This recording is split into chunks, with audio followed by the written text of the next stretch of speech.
Penguin Random House Audio presents The Art of Simple Living, 100 Daily Practices from a Japanese Zen Monk for a Lifetime of Calm and Joy by Shunmyo Masuno, translated by Allison Markin Powell, read for you by Louis Ozawa Changchien.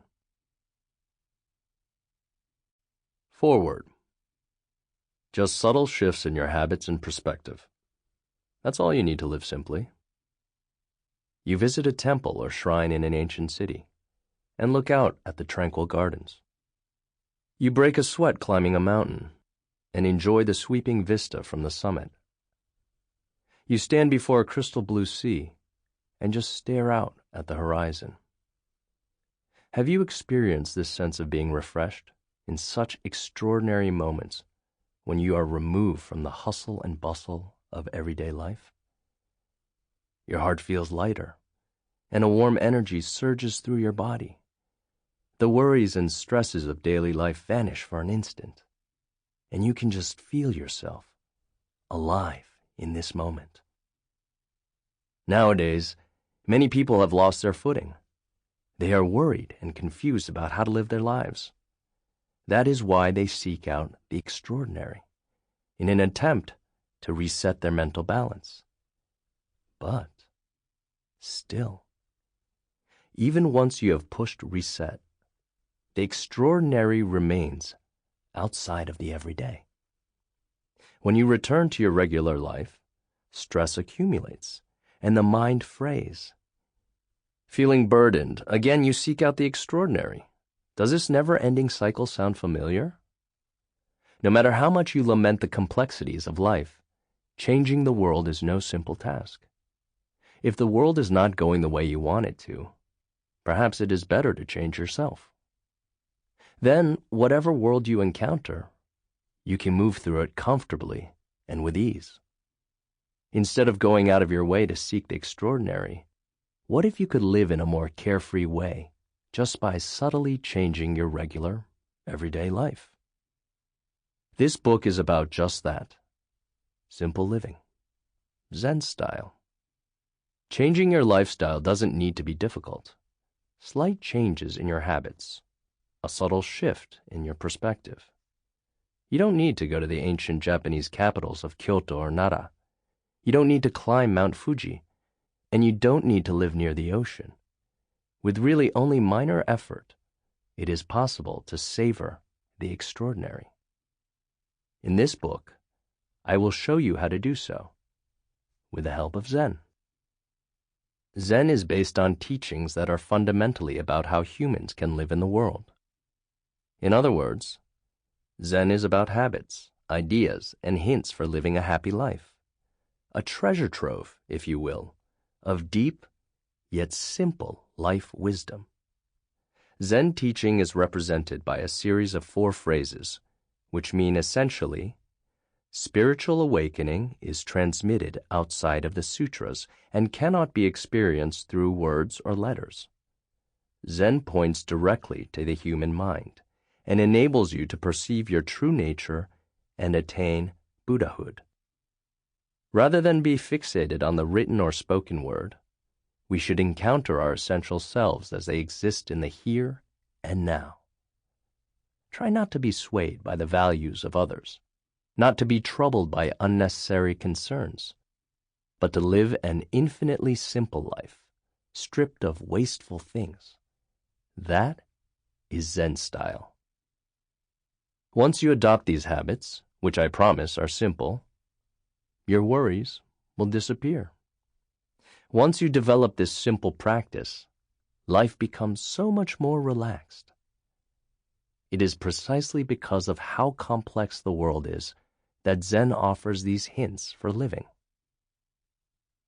Nowadays, Zen is receiving more and more attention, not only in Japan but abroad as well. I serve as the head priest of a Zen temple, and I also work as a Zen garden designer, not just for Zen temples, but also for hotels and foreign embassies and such. Zen gardens are not just for Japanese people. They transcend religion and nationality and can capture the hearts of Westerners as well. Rather than frown at the idea of Zen, try simply standing before one of these gardens. It can refresh your mind and spirit. The chatter and ripples in your mind suddenly grow silent and still.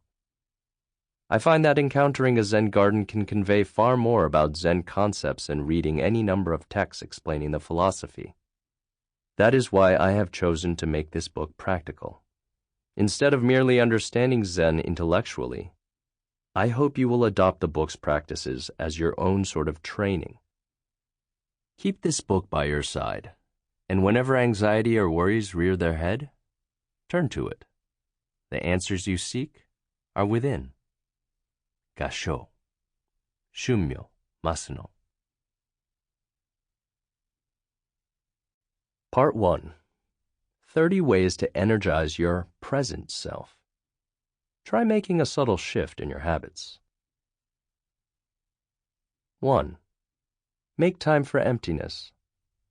First, observe yourself.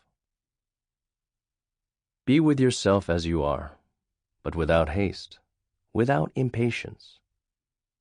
In our everyday lives, do any of us have time to think about nothing? I imagine most people would say, I don't have a moment to spare for that. We're pressed for time, pressured by work and everything else in our lives. Modern life is busier than ever. All day, every day, we try our best just to do what has to get done.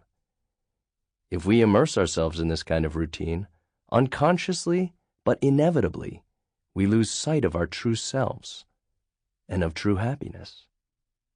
Any given day, a mere 10 minutes is all you need. Try making time for emptiness, for not thinking about anything.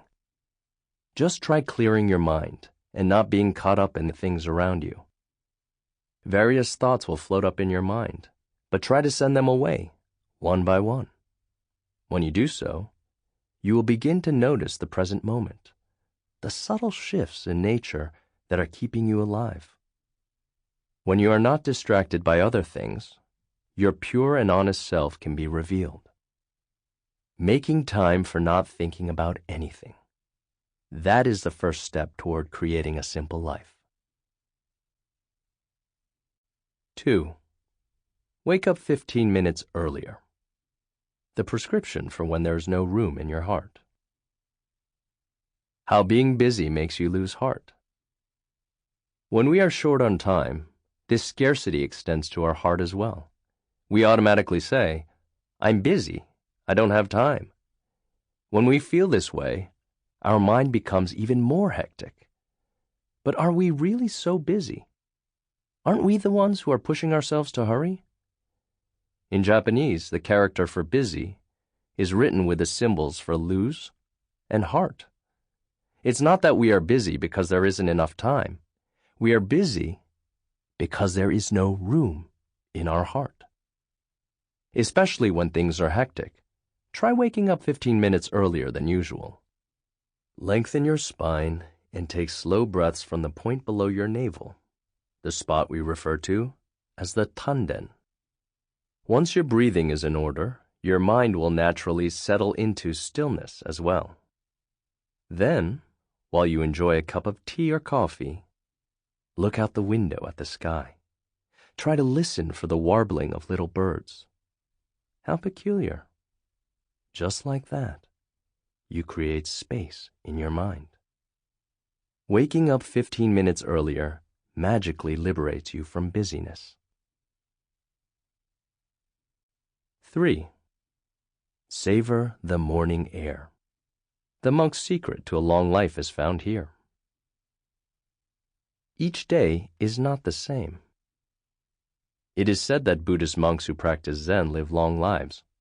Of course, diet and breathing techniques are contributing factors, but I believe that a regular and orderly lifestyle exerts a positive influence, both spiritually and physically. I rise each morning at 5, and the first thing I do is fill my lungs with the morning air. As I walk around the temple's main hall, reception hall, and priest's quarters, opening the rain shutters, my body experiences the changes of the seasons.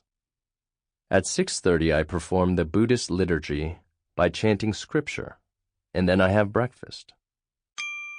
Sample complete. Ready to continue?